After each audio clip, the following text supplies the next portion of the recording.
air shower tent. And that's my husband and my dog.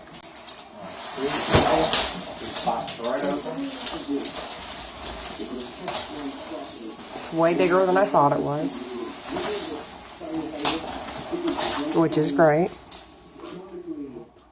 That's awesome. Can you go in it and touch the top?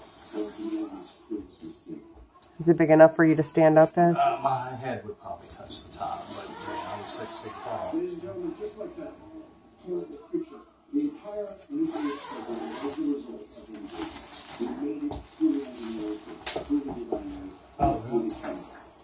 Oh, that's awesome.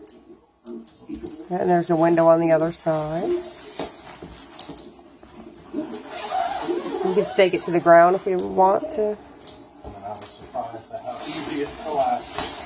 Just fold it up, put it on the ground, and step on the bottom part down here.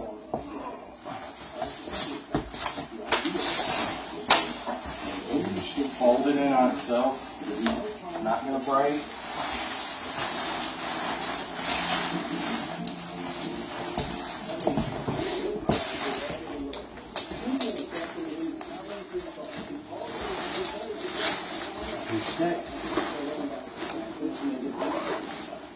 Perfect.